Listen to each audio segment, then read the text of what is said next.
This is East Asia Tonight.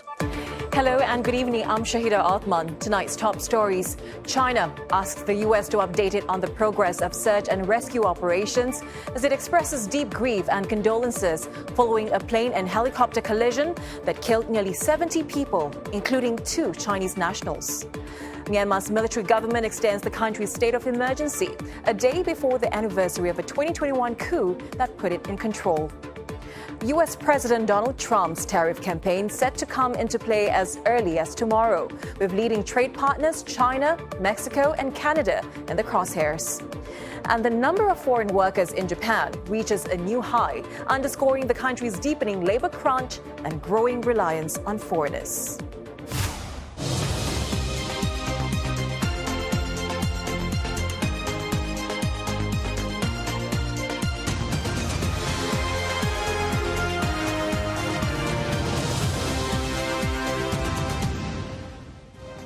Also on East Asia Tonight, Osaka readies itself to host this year's World Expo, 55 years since it last took place in the city.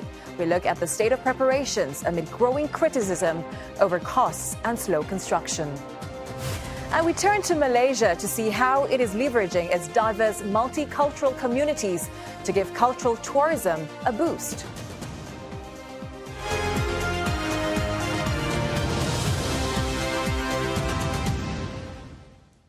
Beijing has expressed condolences over the mid-air collision in Washington, as Chinese state media says 2 of its nationals are among the victims. No survivors have been found from the 67 people on board the American Airlines plane and the military Black Hawk helicopter that collided over the Potomac River on Wednesday.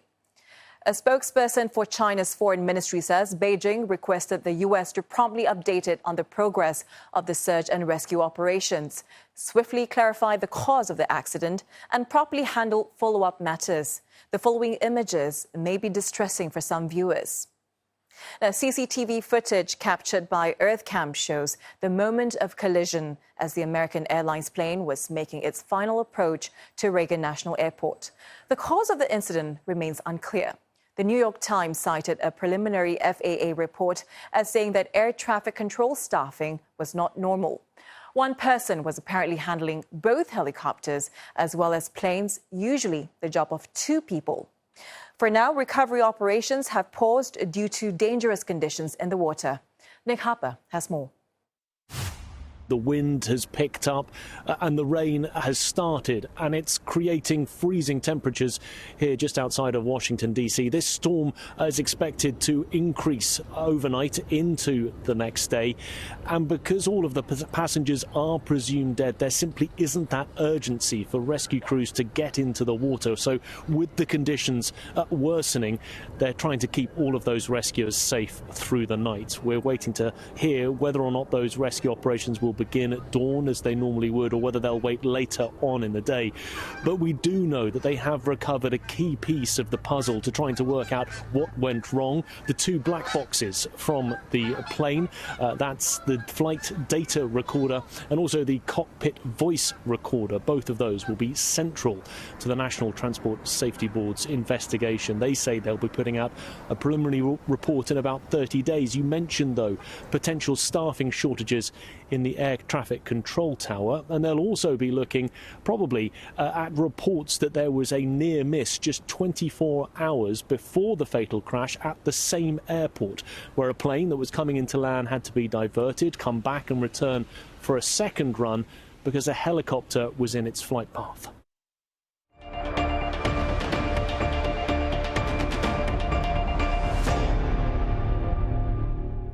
The Myanmar military has extended its state of emergency by another 6 months. It is a widely expected move, and this means the army will hold on to absolute power at least till the end of July. Since the 1st of February coup 4 years ago, the state of emergency has never been lifted.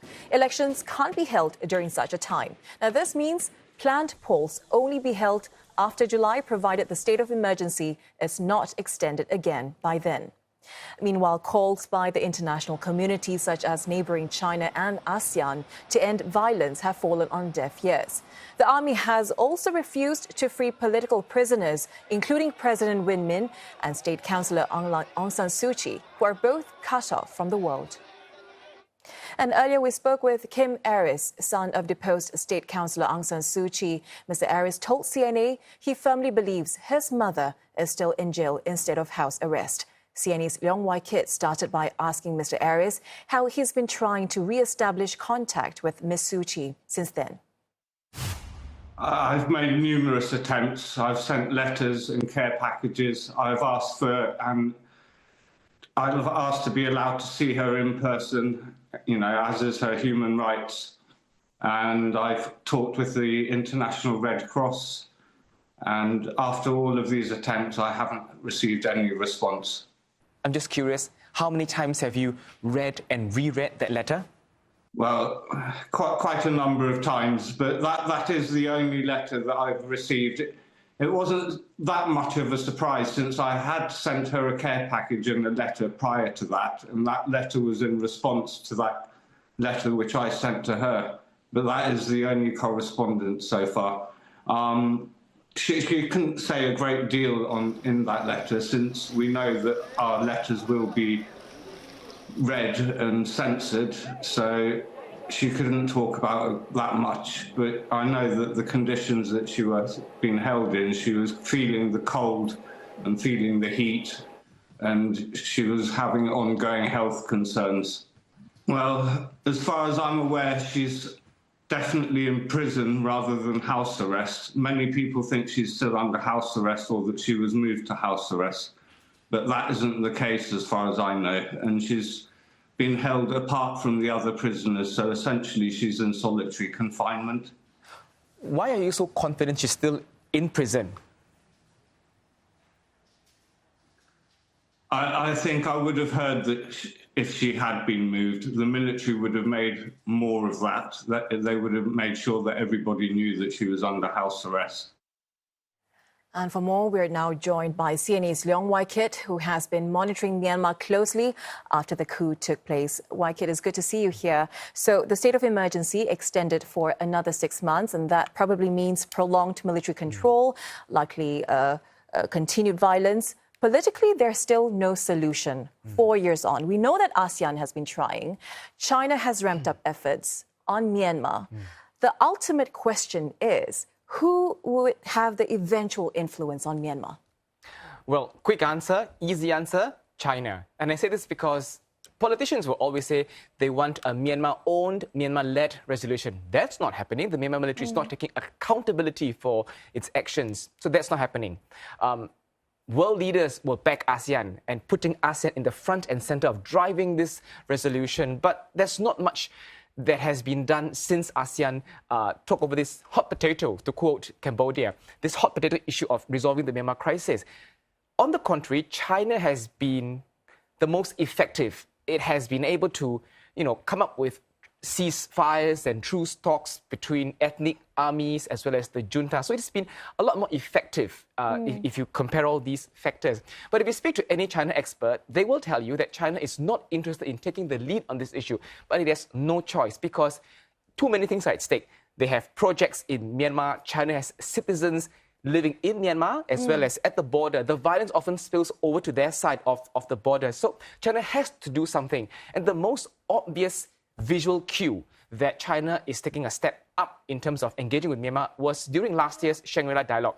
I cover Shangri-La Dialogue, and ever since the Myanmar military coup took place, I've always been in Myanmar sessions. And for the first time last year, I saw two men in military uniform. These are, of course, scholars. These are academia.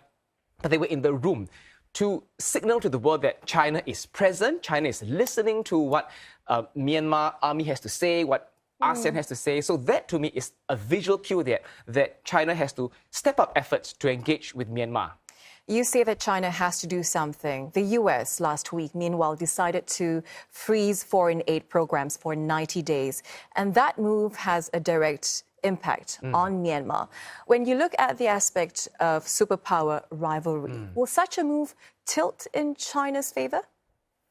Well, in terms of US rivalry between China and US in the context of Myanmar crisis, China will always have the upper hand, mainly because it takes on a friendlier tone, friendlier tactics, And it is not friendly just only with the Myanmar junta. It is friendly also to all other stakeholders, your NLD members, as well as ethnic armed groups. So China is an all-rounded, friendly neighbor to Myanmar. And their relationships are not just diplomatic. They have what's known as the Pauk relationships, which are brotherhood ties. So in terms of that, specifically the superpower rivalry in the context of Myanmar, China will have an upper hand.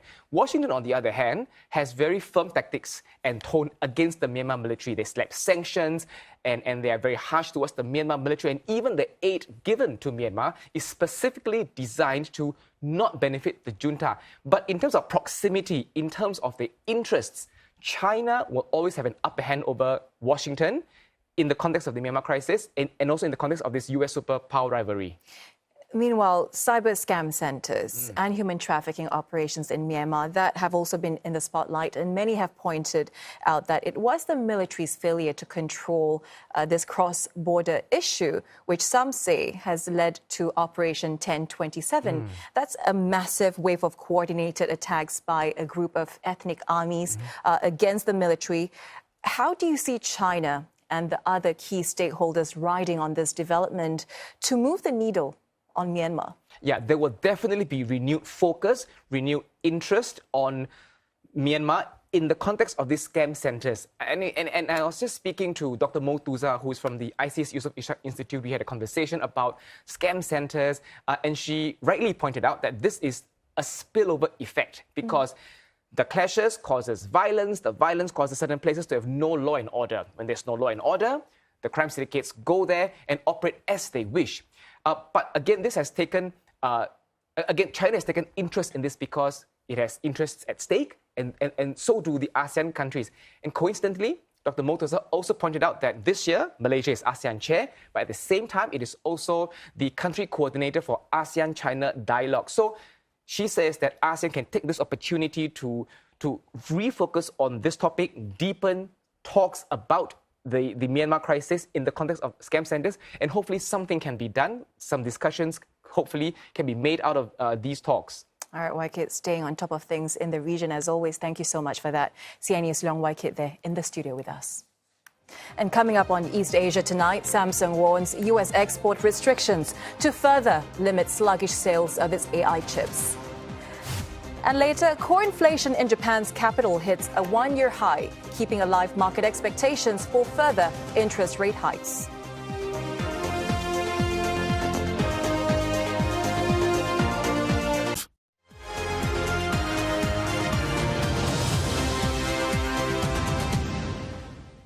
And we're back on East Asia tonight. Roland Lim is standing by with business news. Roland, another reminder of Japan's chronic labor shortage.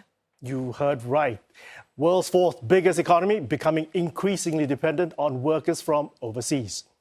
Japan has reported its biggest year-on-year jump in foreign workers since records began 17 years ago, as it continues to tackle severe labor shortages.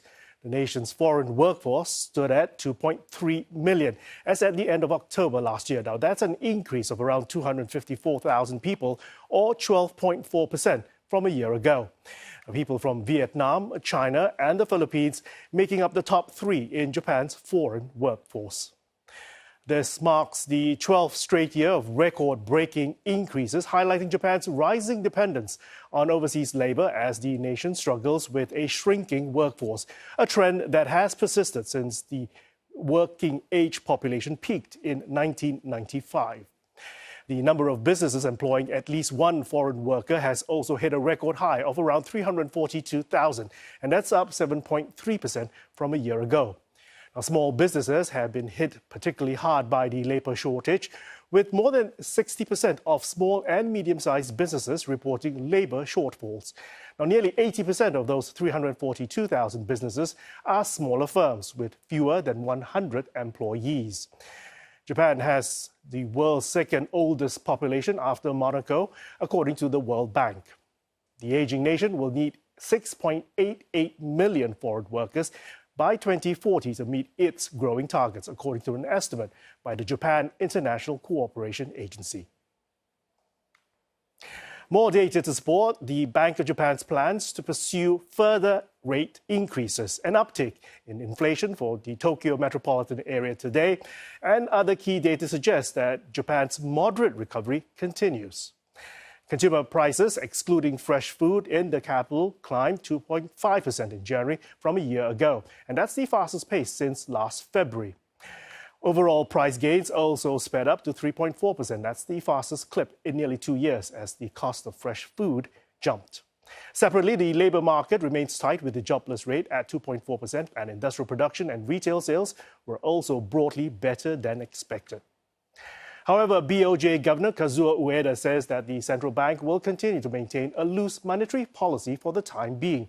Now, he's unconvinced that underlying inflation is above the BOJ's 2% target, and that the pressures from rising food and fuel prices should dissipate later in the year. Samsung Electronics' fourth quarter earnings continue to reflect the company's struggles to meet demand for AI chips. The Korean tech giant says that weak demand for its memory chips may limit earnings growth in the current quarter, with U.S. restrictions on supplying advanced semiconductors used in AI hardware seen as adding to its woes.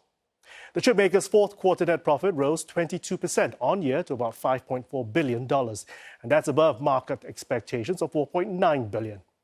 Fourth quarter sales rose 12% on year to around $52.3 billion, just slightly below estimates.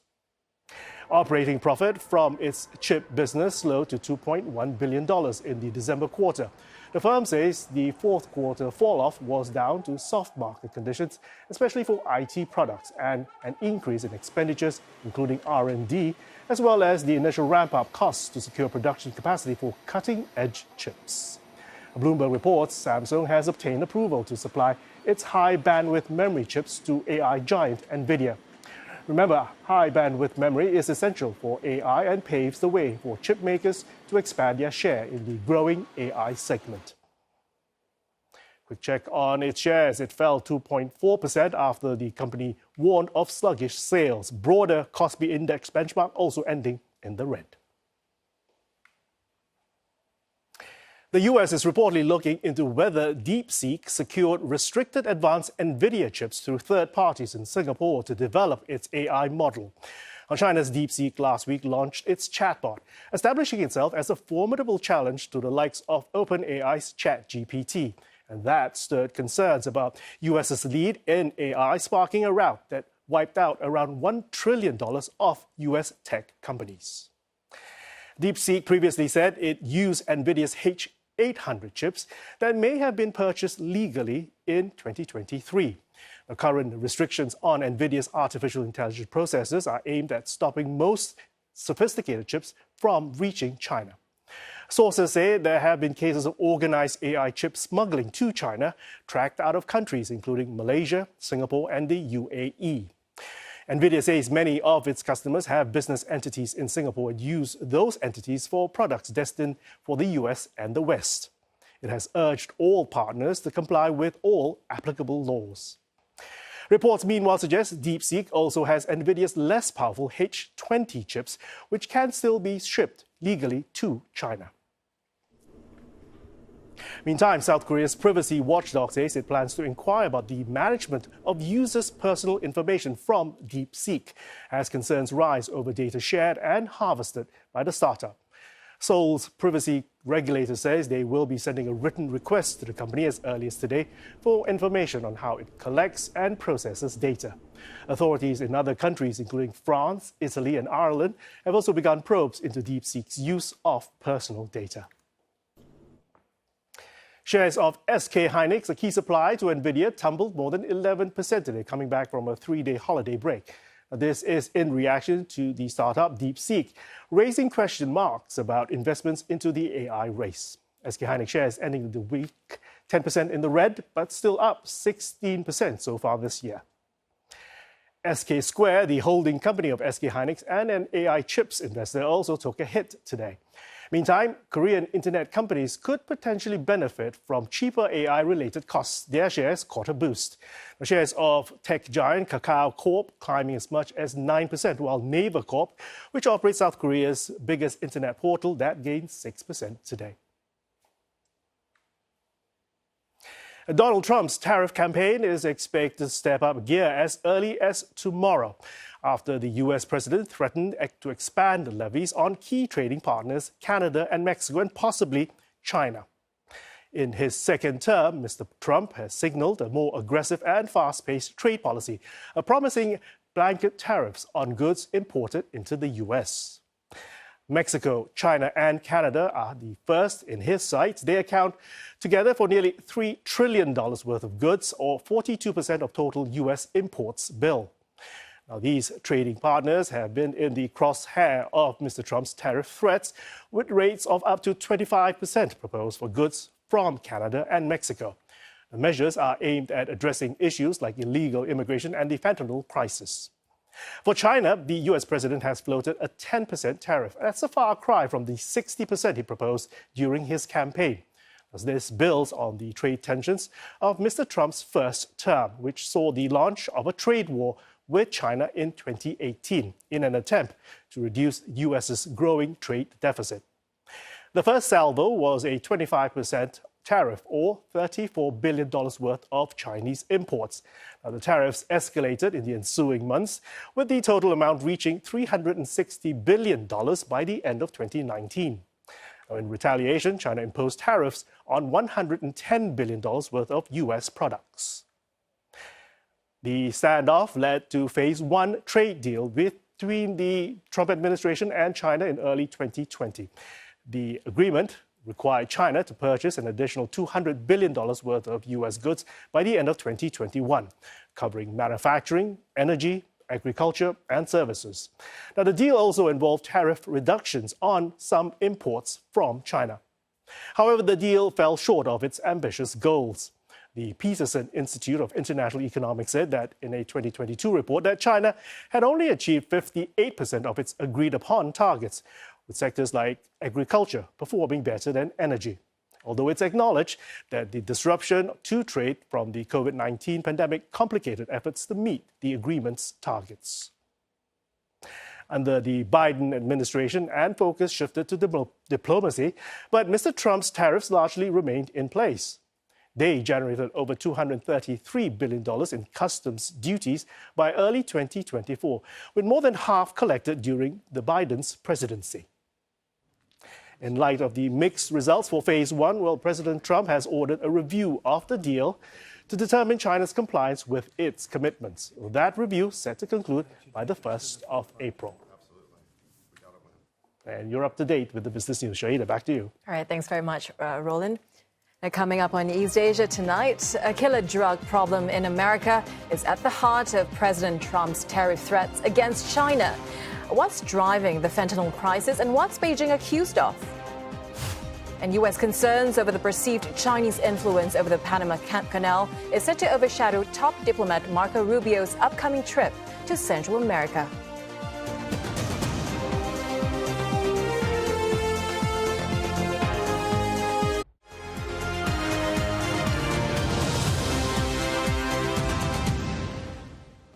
This is East Asia Tonight. Beijing has expressed condolences over the mid-air collision in Washington, as Chinese state media says 2 of its nationals are among the victims.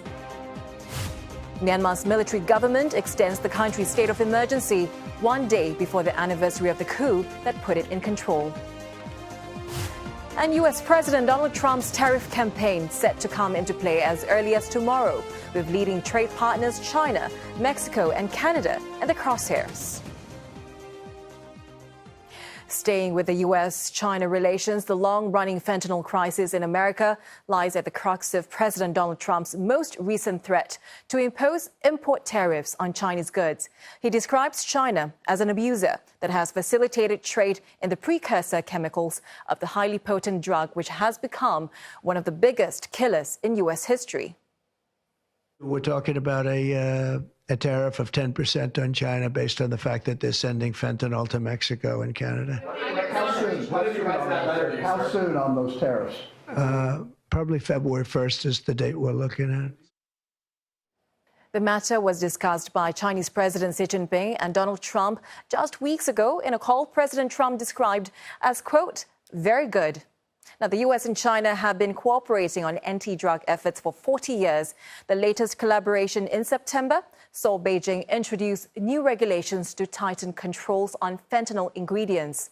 Washington, along with the United Nations, have welcomed progress on the matter.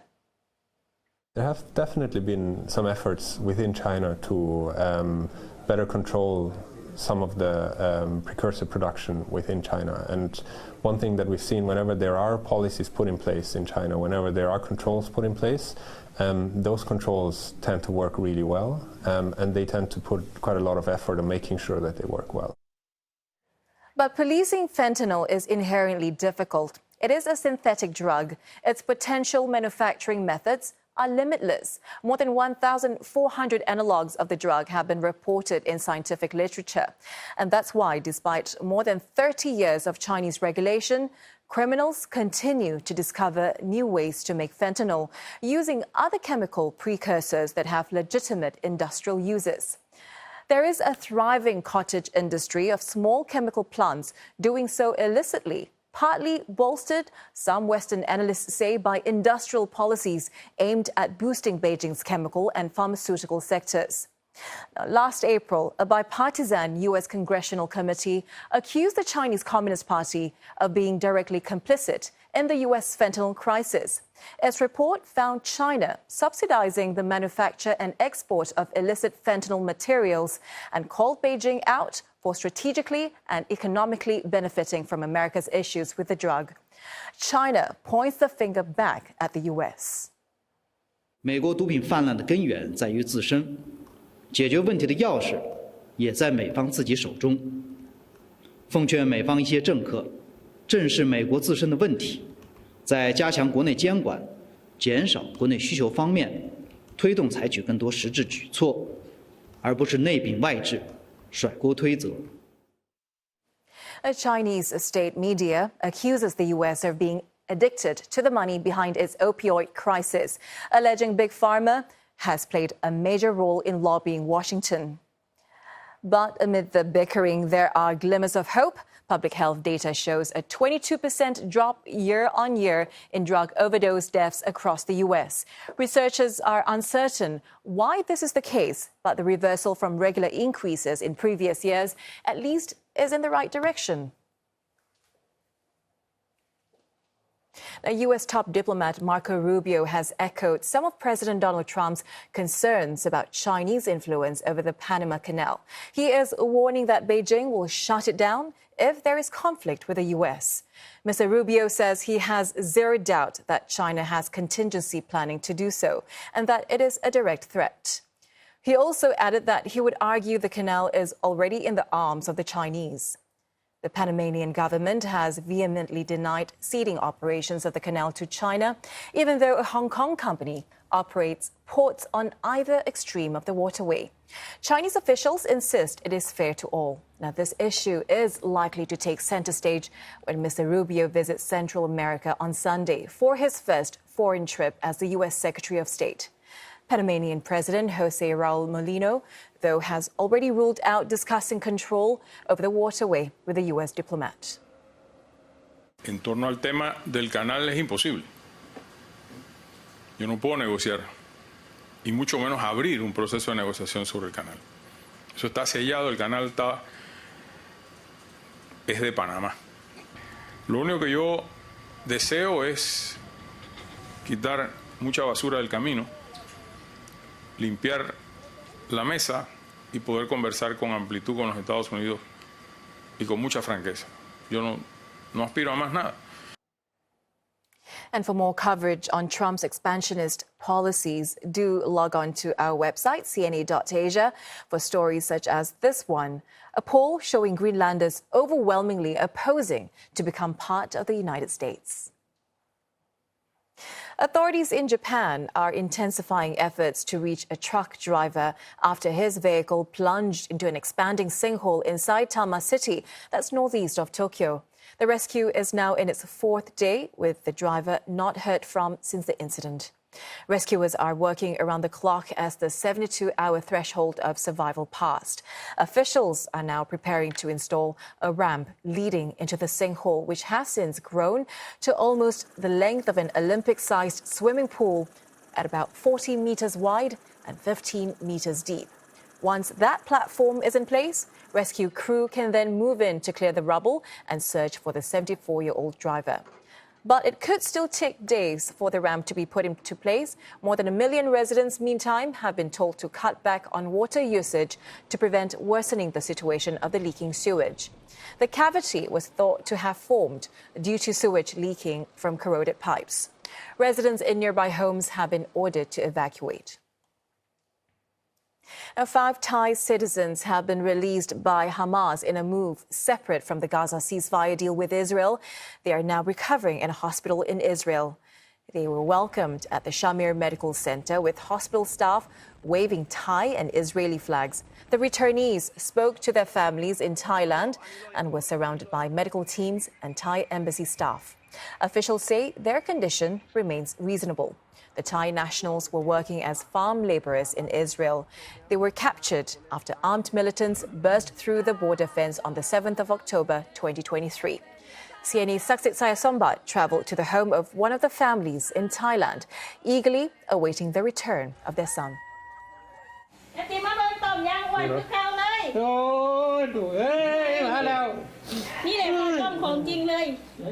This was the moment of relief for Virat Thana. For the first time in 15 months, he's seeing his son Pongsak alive again. He spotted him in a video of his release from captivity by militants in Gaza. It has been a long and grueling ordeal for him and 4 other Thai nationals set free, along with 3 Israelis held since Hamas's attack in October 2023. Back home in Buriram, in the northeast of Thailand, 65-year-old Virat was eagerly awaiting for good news to become reality. เมื่อคืนนี้ตอน3 ทุ่มสถานทูตโทรมาบอกว่าจะมีการปล่อยตัวประกันที่เป็นคนไทย5 คนผมรู้ดีใจมากครับนอนไม่หลับทั้งคืนยังไงมันจังปีกว่าแล้วเนาะที่ผ่านไปปีกว่ามันก็อย่างว่าช่วงที่ข่าวเงียบหายไปความรู้สึกมันมีความหวังก็50-50 Like tens of thousands of Thais, Pongsak went to Israel to earn up to $1,800 a month as a farmhand, many times more than at home for the same work. But then the Hamas attack on Israel on October 7th, 2023, marked not only the deadliest day for Thais abroad, with 41 killed, but 32 Thai nationals were also taken hostage. While the majority of them were released within a month after their capture, 6 remained in captivity, including Pongsak. With the release of 5 Thais on Thursday, at least 1 Thai national remains a hostage with no status whatsoever about their well-being. CNA understands from diplomatic sources that the release of the Thai hostages was separate from Israel's and that it was mostly thanks to intermediaries negotiating on behalf of Thailand. The Ministry of Foreign Affairs wishes to express our heartfelt congratulations to the families of the released hostages, as well as to extend its deep appreciation to Qatar, Egypt, Iran, Turkey, the United States, and other friendly countries, as well as the international community of the Red Cross and all parties involved for their instrumental roles, which contributed to the release of the Thai hostages in the Gaza Strip. Now, this marks the end of a 15-month ordeal for these 5 Thai nationals that were released from captivity. But the journey is not quite over just yet. According to CNA information, they will be monitored in a hospital in Israel for at least a couple of days. And then they will also be possibly debriefed by officials from both Israel as well as from Thailand before then they can finally board the plane back home here to Thailand. However, the future is, as of now, pretty uncertain. Now, we have spoken to Mr. Virat before, and he said that he wishes for his son Pongsak to be ordained as a monk. Now, Thais believe that becoming a Buddhist monk will cleanse the soul, cleanse the evil spirits after a horrific ordeal, and being kidnapped for 15 months certainly qualifies for that. Now, there is, however, now a happy end. Pongsak, Thana, and 4 other Thai nationals can finally come home, and a father will be able to embrace his son again. Saksit Sayasombat, CNA, Buriram Province. And coming up on East Asia tonight, preparations are underway in the Japanese city of Osaka for the World Expo 2025. We'll give you a preview of what to expect.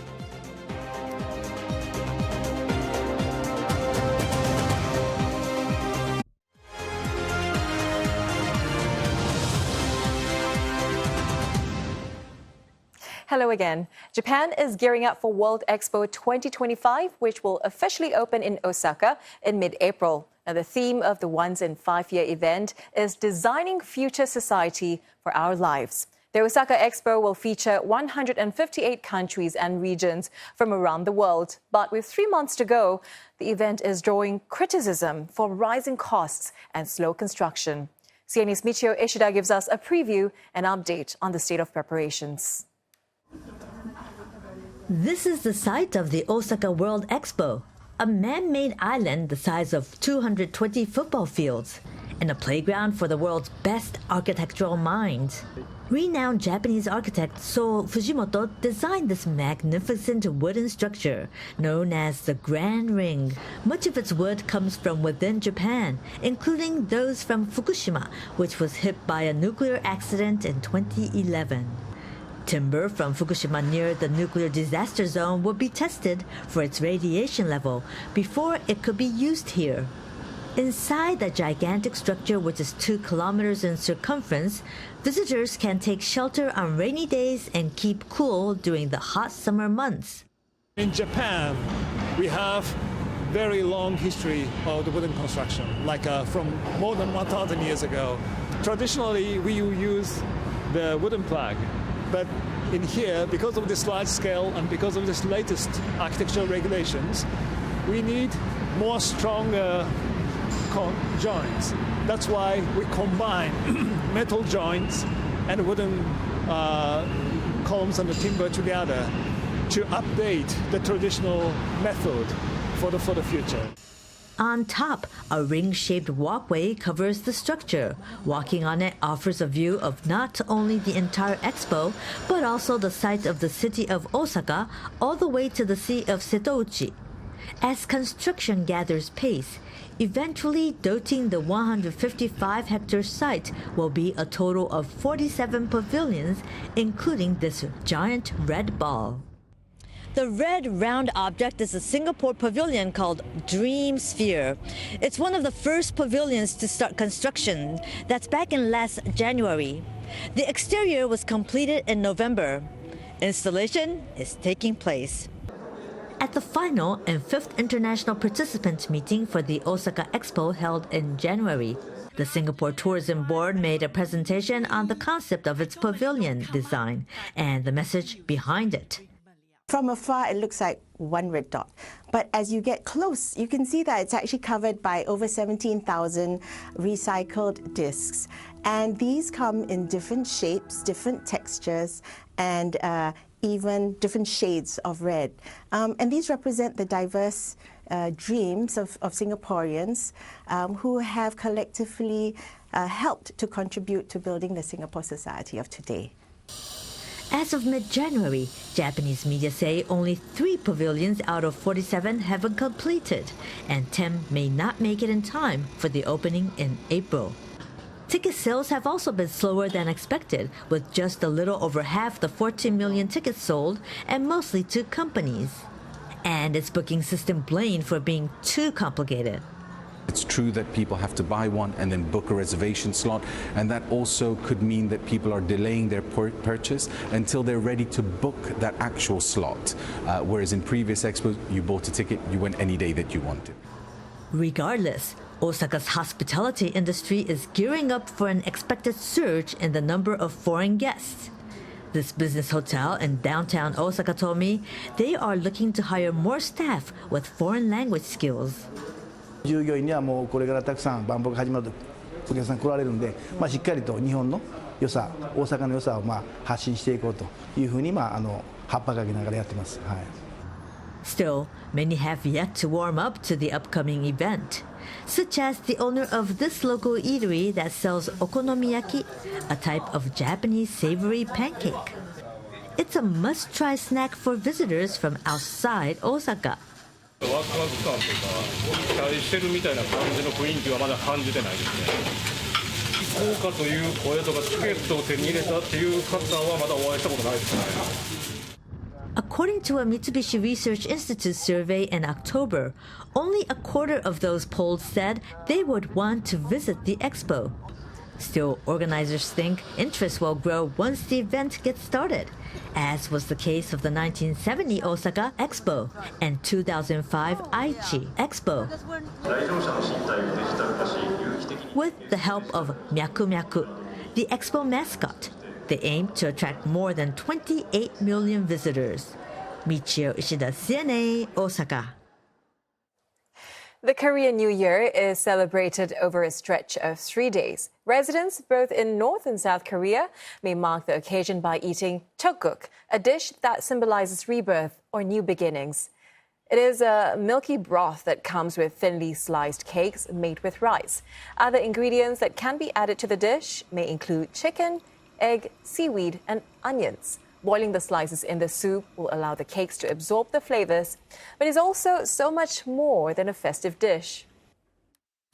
설명절이면 우리 가정은 모두 모여서 술 음식을 맛있게 먹곤 합니다. 떡국은 우리 식구가 모두 좋아하는 음식인데 이렇게 설명절은 물론이고 가정에서도 자주 만들어서 먹곤 합니다. In the past, peasant meat may also be added as a base for the dish. Now, chicken is also available, at least for those who can afford to eat out in capital city Pyongyang. 설명절이면 예로부터 우리들 속에서는 여러 가지 음식을 만들어 먹고 또한 다양한 민속놀이로 즐겁게 새겨왔습니다. 이 가운데서도 이 떡국은 명절 음식 가운데서도 설 명절의 가장 상징적인 음식이 하나로 되어 왔으며 오늘도 우리들 속에서 누구나 즐겨 찾는 민족 음식이 하나로 되고 있습니다. Malaysia is leveraging the diverse festive celebrations of its multiracial communities to promote cultural tourism. Among the occasions, Chinese New Year. As CNA's Melissa Goh finds out, Malaysians of different backgrounds are also embracing each other's cultural traditions to foster racial harmony in the country. Jamila Ahmed is a homemaker turned entrepreneur who hails from the island of Langkawi in the northern state of Kedah. Her specialty in making the traditional Chinese rice cake called nian is a hit on social media. Nian is a must-have for many Chinese families during the Chinese New Year celebration to usher in good luck and prosperity. But the Malay community, she said, is also enjoying the sweet treats. Nian is known as kuih bakul in Malay.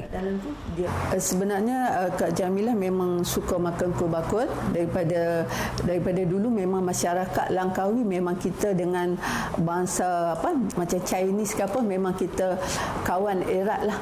Maksudnya daripada situ baru kita belajar, dia orang bagi ilmu. Sebab tu Kak Milah sifat untuk nak membantu orang kita, budaya kita bersifat muhibah, semua boleh makan tanpa was-was. Making nian is a painstaking process. The batter, that comprises sugar, rice flour and water, needs to be prepared the night before. Steaming alone takes about 12 hours. But that did not deter Jamila. The nian or kuih bakul is ready to be steamed.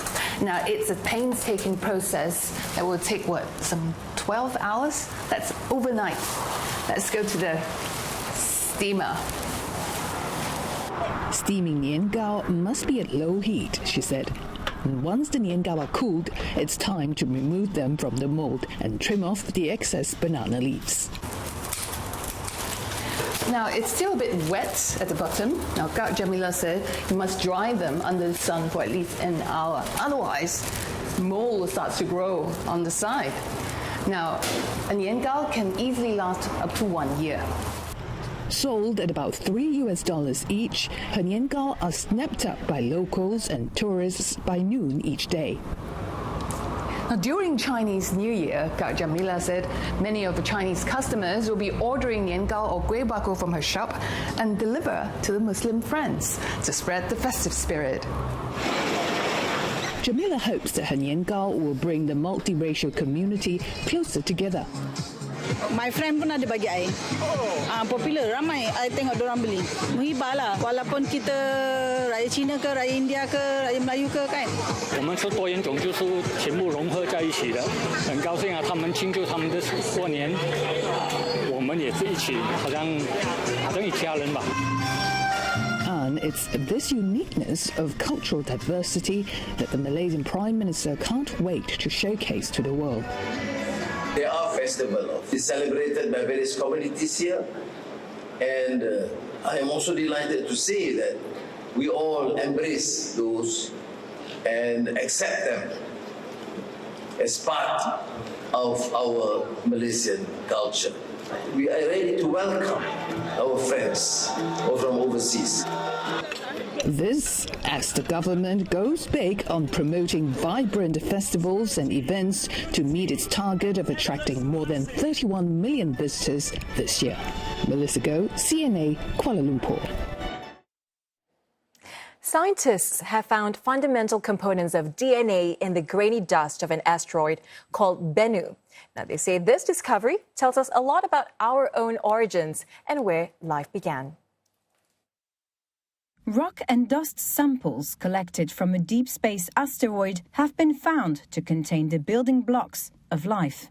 That's according to research that provides some of the best evidence yet that such space rocks may have seeded Earth with the raw ingredients for the emergence of living organisms. You ready to see the results of the mission?